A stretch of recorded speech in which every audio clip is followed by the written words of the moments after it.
Hello, I'm Jim Rice.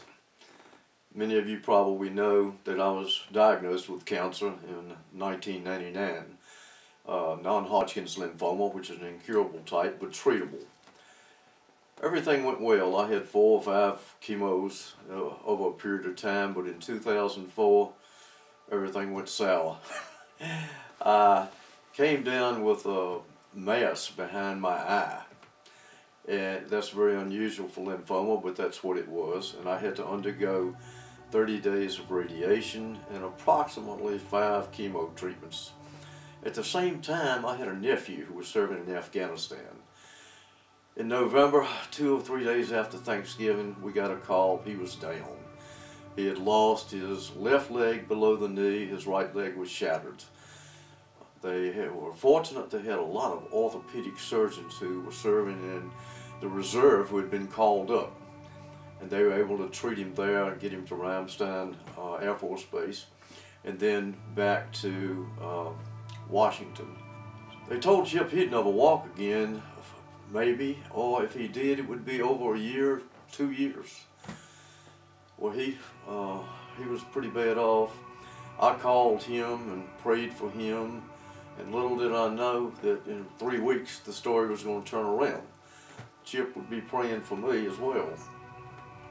I went in and had a respiratory problem and was treated. Everything appeared to be okay, and they asked me if I wanted to go home for Christmas. Of course, that was a dumb question. Yeah, I want to go. So I did. In about 3 days before Christmas, I was still having some problems, but I decided that, we'd just hang out and put up with it until Christmas Day.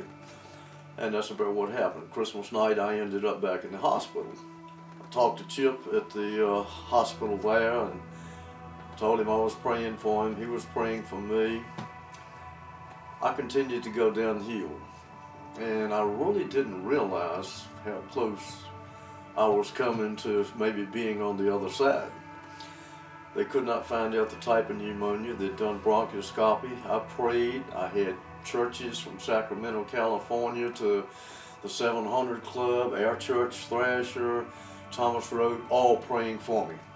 I overheard a conversation when my daughter-in-law Debbie was talking with one of the doctors about they didn't know what to do. Maybe it was a fungus and they could try another treatment and wait a week. Debbie said I didn't have a week. Not to mention she had worked as a nurse at Georgetown and knew what the severe side effects were of that treatment.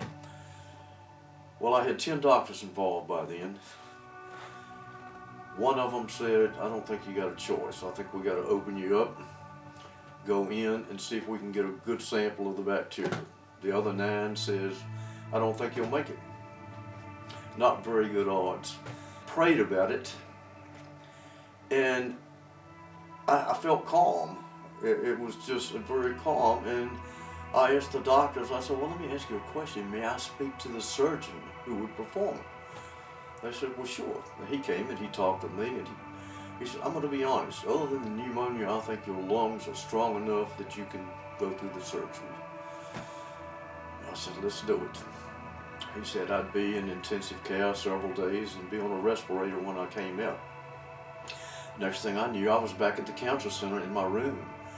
And Shirley and them, and I thought one of 3 things had happened. Either I'd slept 3 days and just woke up, or I died and gone to heaven and they were somehow up there in my thoughts, or, what was going on. Well, as it turned out, I didn't have to be on a respirator. There wasn't any room in intensive care, and they didn't want to stick me in the hall, so they sent me back to the cancer center. Short story, or long story short, I came out of it very well. They found out what I had. It was a type of pneumonia that normally affects AIDS patients. Very rare in people who have bad immune systems. Well, my immune system had been compromised with the radiation as well as the chemotherapy. Once they put me on the right antibiotic, I was good. All the prayers from the churches around the country, I am convinced to this day, as well as my doctors were. They even prayed. I was fortunate that I had doctors who believed in prayer also. And Chip, on July 4th, less than 7 months after He had lost his leg in Afghanistan, and the other one had been shattered.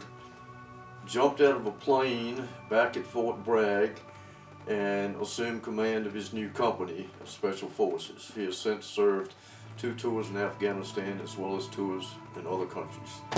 So yes, I believe in prayer, the power of prayer, and that prayers are answered.